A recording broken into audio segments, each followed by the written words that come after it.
Sobat ASL, ketemu lagi di ASL Channel ya. Sebelum dilanjutkan, saya ingatkan, ayo ya jangan lupa untuk like, subscribe, dan share channel ini. Oke, teman-teman, saat ini saya ingin membahas mengenai stroke. Kenapa itu penting dibahas, teman-teman? Karena dari data Kementerian Kesehatan tahun 2014, ternyata stroke itu adalah penyebab kematian nomor 1 di Indonesia.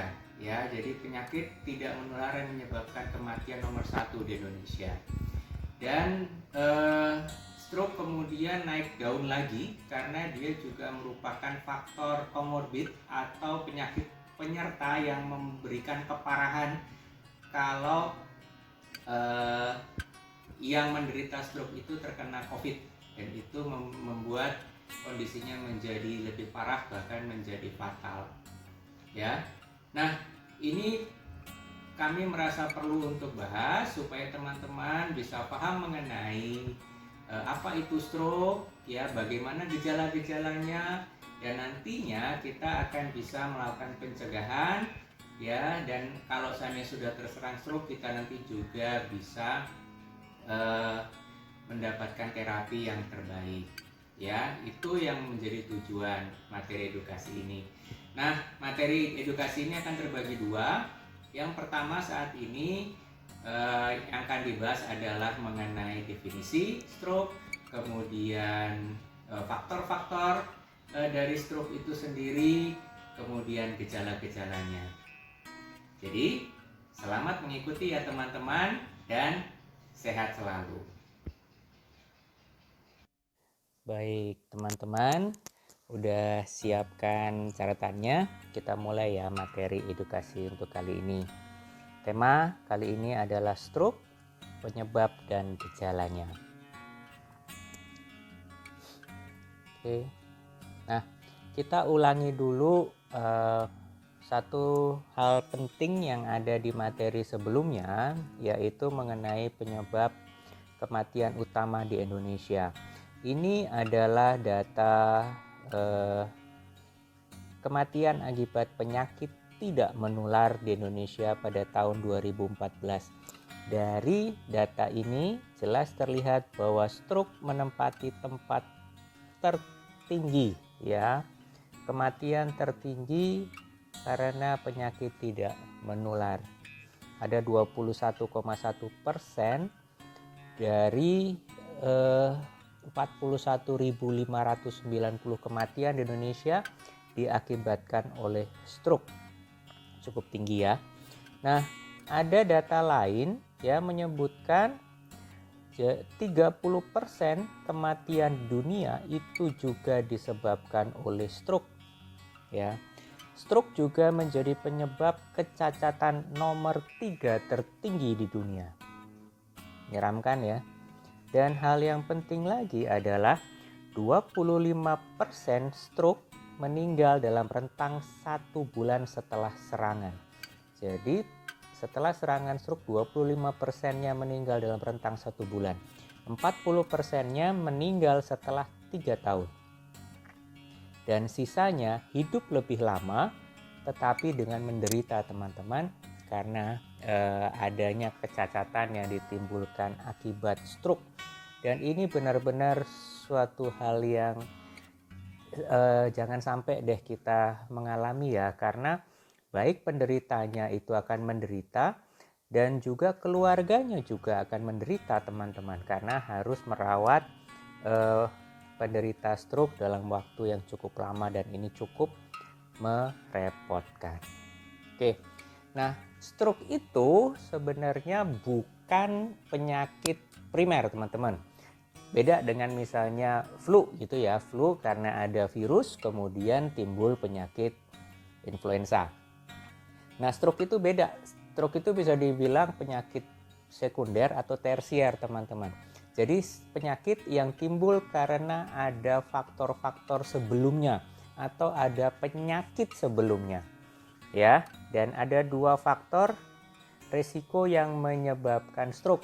ya, atau ada faktor-faktor yang beresiko kena stroke di masa depan. Yaitu yang pertama adalah faktor risiko yang tidak dapat diubah. Yang kedua adalah faktor risiko yang dapat diubah. Oke, kita lihat apa saja itu. Nah, ini adalah faktor risiko yang tidak dapat diubah, teman-teman. Yang pertama adalah usia, ya. Ini faktor risiko yang terutama itu adalah mengenai usia.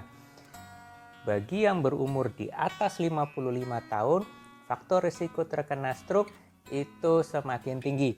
Kenapa? Karena di usia di atas 55 tahun, tubuh sudah mengalami degenerasi. Ya, jadi faktor risiko terkena stroke lebih tinggi. Yang kedua adalah jenis kelamin. Stroke itu risikonya lebih besar diderita oleh kaum laki-laki. Bukan berarti kaum wanita terbebas dari risiko stroke, tetap bisa. Cuman memang lebih banyak laki-laki yang terkena stroke. Kemudian yang ketiga adalah ras tertentu. Jadi di dunia ini ada beberapa ras yang rentan terkena stroke, ya. Dan celakanya teman-teman, ras Asia seperti kita atau Euroasia seperti kita, Euroasiatik, itu adalah termasuk yang rentan terkena stroke. Tingkat stroke di orang-orang Asia itu cukup tinggi. Yang kedua adalah kaum Kaukasia atau ras Eropa, itu juga banyak yang terkena stroke. Yang keempat adalah faktor genetik. Jadi adanya riwayat keluarga yang stroke, misalnya ada ayah, ibu atau saudara yang sedarah itu yang terkena stroke, itu juga meningkatkan risiko terkena stroke. Ya. Nah, saya ingin menambahkan satu lagi, ya, tambahan faktor risiko itu adalah penyakit bawaan lahir. Ya, jadi ada penyakit bawaan lahir yang memberikan juga faktor risiko stroke. Misalnya adalah aneurisma cerebral atau aneurisma otak. Apa sih aneurisma? Aneurisma itu adalah kondisi bawaan dari lahir, jadi kelainan yang ada seperti apa ya? Jadi pembuluh darahnya itu menggelembung seperti balon, teman-teman. Ya.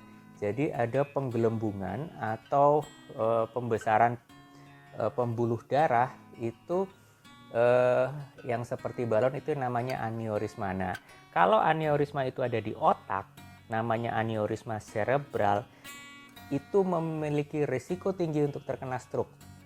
Kalau seandainya terjadi kebocoran atau malah pecah, itu penderitanya akan terkena stroke. Ini gambarnya seperti ini, teman-teman.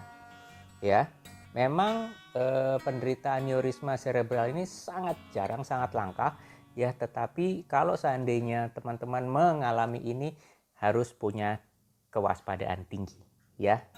Jangan sampai capek, jangan sampai hipertensi, ya, karena ini akan meningkatkan risiko teman-teman terkena stroke. Nah, yang kedua adalah faktor risiko yang dapat diubah.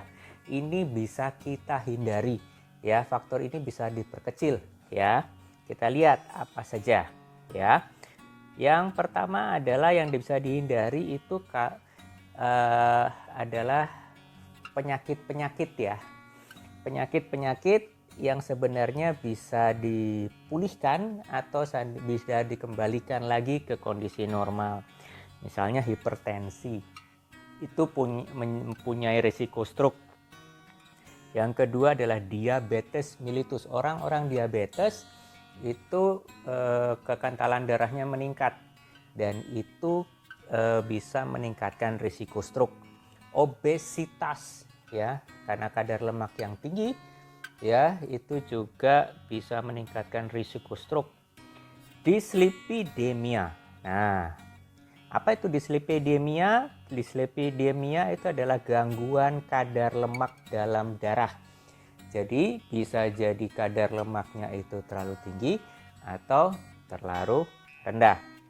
Kalau seandainya kadar lemaknya terlalu tinggi, itu bisa meningkatkan risiko sumbatan pada pembuluh darah dan bisa meningkatkan risiko terjadinya stroke.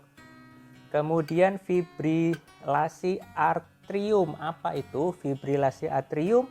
Itu adalah gangguan irama jantung, teman-teman. Ya, jadi gangguan irama jantung. Kalau jantungnya itu iramanya tidak konstan, itu bisa meningkatkan risiko. Pada saat tiba-tiba iramanya menjadi cepat sekali, tekanan darah menjadi menjadi tinggi, dan itu bisa meningkatkan risiko stroke. Kemudian stenosis arteri karotis. Apa lagi ini? Ya, stenosis arteri karotis itu adalah penyempitan pembuluh arteri. Penyebabnya macam-macam. Ya, jadi ada penyempitan, jadi ada sumbatan atau ada endapan-endapan atau plak, kita bilang plak itu yang kemudian menyebabkan penyempitan pembuluh darah arteri. Kemudian hiperfibrinogenemia. Apa itu? Hiperfibrinogenemia itu adalah suatu kondisi tingginya kadar fibrinogen, ya, atau peningkatan kekentalan darah akibat peningkatan tingkat plasma darah. Jadi fibrinogen itu plasma darah. Itu kalau kita hiper artinya kadarnya itu tinggi sekali. Nah, menyebabkan apa? Menyebabkan ada kekentalan darah menjadi meningkat. Nah, kekentalan darah meningkat itu pun juga memberi resiko stroke. Apa yang menyebabkan? Yang menyebabkan adalah sekresi hati berlebihan. Nah, ini jadi sudah ada sekresi hati berlebihan, artinya sudah terjadi gangguan pada hati. Biasanya terjadi karena apa? Karena hatinya sudah tertutup lemak. Ya, kemudian ada penyakit jantung lainnya, pasca stroke. Nah, ini pasca stroke itu artinya kalau sudah terkena stroke itu resikonya meningkat 2 kali lipat untuk terkena serangan berikutnya. Tapi jangan khawatir, setelah serangan stroke itu bukan berarti kiamat, teman-teman. Kita masih bisa memperbaiki kondisi tubuh kita setelah stroke. Kemudian yang berikutnya adalah sickle cell anemia. Apa itu? Sickle cell anemia itu adalah kelainan sel darah merah yang membentuk sabit atau mati dini. Jadi ada kondisi sel-sel darah merahnya itu kayak menciut gitu ya. Jadi mengkerut, membentuk seperti sabit dan akhirnya mati. Nah, pada saat dia mati, dia membentuk endapan-endapan di pembuluh darah. Kalau ini terlalu banyak, akhirnya endapan itu bisa menyumbat pembuluh darah. Yang terakhir adalah hiperhomocysteinemia. Apa itu? Itu adalah kadar homocysteine yang berlebih. Ya, ini pun juga bisa meningkatkan kekentalan darah.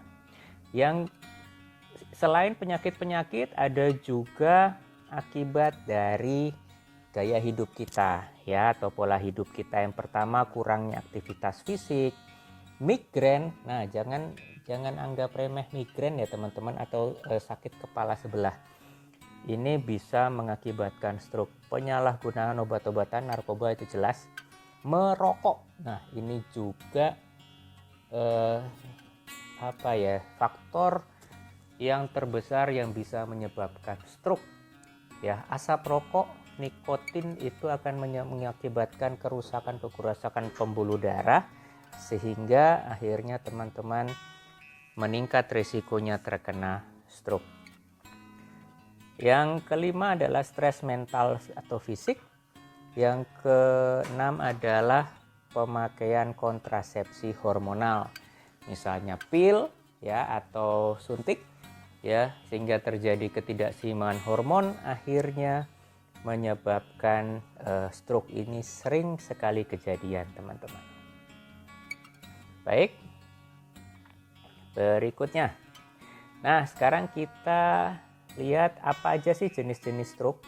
Ada 2 jenis besar stroke. Yang pertama adalah stroke iskemik atau stroke yang diakibatkan akibat sumbatan dari pembuluh darah di otak. Ada 2 jenis stroke iskemik. Yang pertama adalah stroke emboli, bukan stromboli ya teman-teman, itu Pinocchio tuh, tapi stroke emboli. Stroke emboli itu adalah bila ada darah-darah beku atau bekuan darah yang dari jantung itu terbawa sampai ke otak dan akhirnya menyumbat pembuluh darah otak. Itu namanya stroke emboli. Yang kedua adalah stroke trombotik. Stroke trombotik itu adalah sumbatannya itu berasal dari timbunan-timbunan plak yang menyumbat pembuluh darah di otak, ya. Itu adalah stroke trombotik gitu. Nah, yang kedua adalah stroke hemoragik, ya, atau hemorrhagic stroke. Itu adalah stroke yang terjadi diikuti dengan pendarahan, ya. Ada dua jenis juga. Yang pertama adalah pendarahan intracerebral, yaitu pecahnya pembuluh darah di dalam. Jadi pendarahannya masuk ke dalam sel-sel otak, ya, sel-sel otak, dan akhirnya mengganggu fungsi otak itu sendiri, ya. Dan sel-sel otak yang terkena pendarahan itu pun juga akhirnya lambat laun kemudian sel-selnya mati, ya. Penyebabnya yang paling sering itu adalah hipertensi, ya. Jadi kan hipertensi, kemudian pecah pembuluhnya dan terjadi pendarahan di dalam otak. Yang kedua adalah pendarahan subarachnoid. Subarachnoid ini adalah pendarahan di permukaan otak. Jadi perbatasan antara permukaan otak dengan tempurung kepala, ya. Jadi nanti pendarahannya di luar. Jadi pecahnya pembuluh darah berdekatan dengan permukaan otak dan darah bocor di antara otak dan tulang tengkorak kepala, ya. Penyebabnya bisa macam-macam juga sih, ya. Tetapi biasanya karena pecahnya aneurisma yang seperti yang saya jelaskan tadi, ya. Apapun itu, mau itu karena sumbatan ataupun itu hemorrhagic atau pendarahan, stroke itu sama-sama berbahayanya, teman-teman.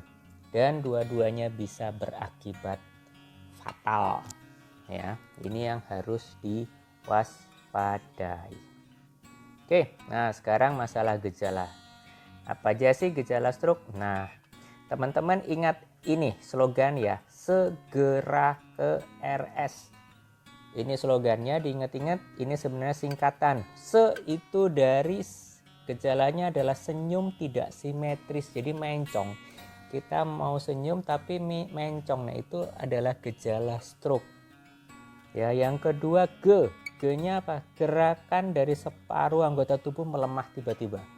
Tiba-tiba nggak bisa mengangkat tangan, atau kalau angkat tangan sepertinya berat sekali, itu juga gejala stroke. Tapi biasanya hanya satu bagian badan saja.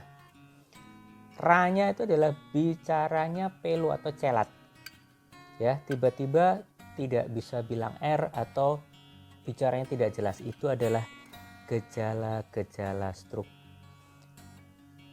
Ke itu adalah kebas atau baal atau kesemutan di sebagian tubuh, bisa di tangan, ya, bisa juga di kepala, ya, tiba-tiba kepala kesemutan setengah. Nah, itu juga tanda-tanda stroke.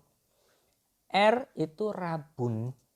Jadi tiba-tiba kita penglihatannya sebelah tuh rabun, nggak jelas, ya. Dan yang S-nya itu sakit kepala hebat. Tiba-tiba pusing luar biasa, ya. Itu sakit kepala hebat. Nah, biasanya yang stroke yang sakit kepala itu, yang pusing luar biasa, itu biasanya serangan pertama, teman-teman. Jadi di atas 50% penderita stroke yang kena serangan pertama itu bukan kemudian langsung nggak bisa berdiri atau apa gitu, ya. Enggak. Biasanya didului dengan sakit luar biasa, sakit kepala luar biasa, pusing luar biasa. Tapi dia masih bisa berjalan, masih bisa ini. Itu serangan pertama.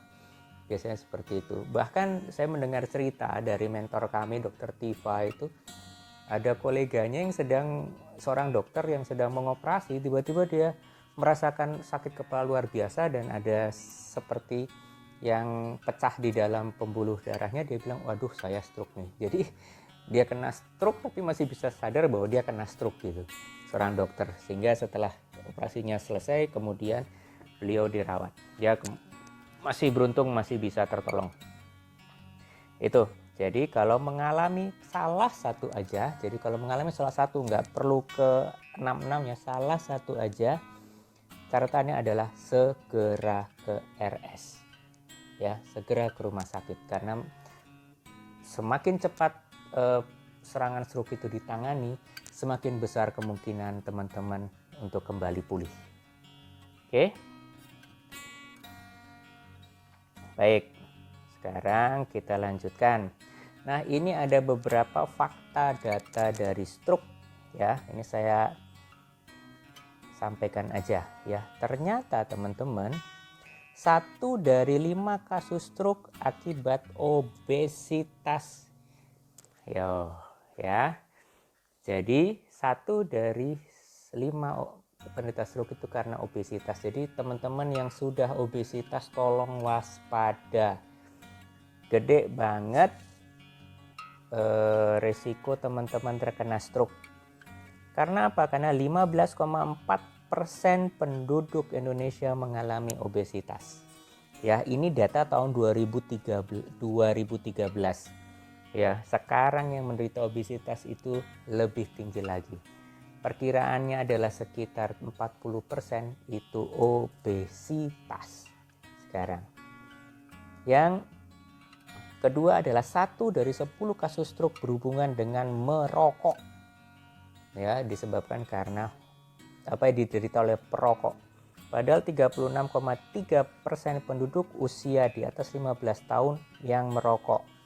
Perempuan usia di atas 10 tahun itu sudah ada yang merokok. Dari data yang terakhir 2019, jumlah perokok di Indonesia itu sudah di atas 50%. Bahkan ada yang bilang sudah 60% penduduk Indonesia itu perokok. Mengerikan ya. Yang ketiga, 1 juta kasus stroke berhubungan dengan konsumsi alkohol berlebihan. Ya. 4,6% penduduk di atas 10 tahun minum minuman beralkohol. Ada yang karena budaya daerah setempat, ya. Ada juga karena memang gaya hidup. Yang keempat adalah 1 dari 4 kasus stroke akibat kurang konsumsi buah dan sayur. Nah, ini adalah PR nih, karena banyak anak-anak yang sekarang kita itu yang tidak suka sayur dan buah ya. 93,5% penduduk di atas 10 tahun kurang mengkonsumsi buah dan sayur. Ya, dan bahkan ada sekitar 30 atau 40% yang tidak mengkonsumsi buah dan sayur. Ini suatu keprihatinan dan ini suatu risiko besar, nanti generasi mendatang akan banyak yang terkena stroke, teman-teman. Berikutnya, 50% kasus stroke berhubungan dengan hipertensi. Ya, jadi tolong jaga makanan teman-teman ya. Jadi jangan terlalu tinggi garam karena itu meningkatkan risiko hipertensi, dan juga olah jiwa ya. Jadi jangan sampai terkena stres atau depresi ya, itu juga mengakibatkan hipertensi. 1 dari 5 kasus stroke berhubungan dengan diabetes. 2,1% penduduk usia 15 tahun menderita diabetes. Kabar yang terbaru di tahun 2019 sudah ada 35% penduduk yang diperkirakan memiliki kadar gula yang tinggi ya, karena gaya hidup ya, pola hidup banyak ke kafe atau kemana ya, dan juga konsumsi nasi putih 3 kali sehari yang berlebihan itu meningkatkan risiko diabetes, dan juga makanan-makanan cepat saji dan makanan instan itu juga menyebabkan diabetes. Sekarang sudah mendekati 35%. Memang yang kategori diabetes mellitus, artinya kadar gula di atas 200 itu masih sekitar 20-25%, tapi yang gulanya sudah tinggi itu sudah 35%. Kemudian 1 dari 4 kasus stroke berhubungan dengan LDL tinggi atau kolesterol jahat. Ya, ini 15,9% penduduk di atas 10 tahun dan di atas 15 tahun memiliki kadar LDL tinggi. Ini hubungannya dengan diabetes ya. Jadi kalau kadar LDL-nya tinggi biasanya juga kemudian diikuti dengan obesitas. Yang terakhir adalah 1 dari 5 kasus stroke terjadi karena fibrilasi atrium atau irama jantung tidak teratur ya. Irama jantung tidak teratur itu juga bisa disebabkan karena kurang aktif, kurang gerak, mager ya, kurang olahraga, itu juga menyebabkan irama jantung bisa tidak teratur. Jadi ini fakta-fakta yang sebenarnya bisa kita hindari teman-teman dengan pola hidup yang sehat dan pola makan yang sehat ya. Jadi itu adalah materinya untuk sekarang, sehingga kita bisa mengerti apa itu stroke, bagaimana gejalanya, dan apa-apa yang menyebabkan hal-hal faktor-faktor risiko dari stroke. Bila ada pertanyaan silahkan tuliskan di komen ya, nanti kami akan mencoba untuk menjawabnya. Dan sekali lagi ya, like, subscribe, dan share channel ini supaya semakin banyak dari kita yang terhindar dari stroke dan bangsa ini menjadi lebih sehat. Demikian ya teman-teman ya. Salam ASL, aku sehat lagi. Oke, itu tadi materi edukasi untuk kali ini ya. Dari materi yang tadi ada 2 hal penting yang sebenarnya bisa kita tarik teman-teman. Yang pertama adalah stroke itu bisa dicegah ya. Yang kedua, kalau seandainya kita sudah terserang stroke, itu bukan berarti kiamat ya, karena kondisi tubuh setelah terserang stroke itu masih bisa dikembalikan lagi ya. Bagaimana cara pencegahan dan mengembalikan kondisi tubuh pasca stroke? Hanya ada 2 cara. Pertama adalah kembali menjalani pola hidup sehat, dan yang kedua adalah dengan pola makan sehat.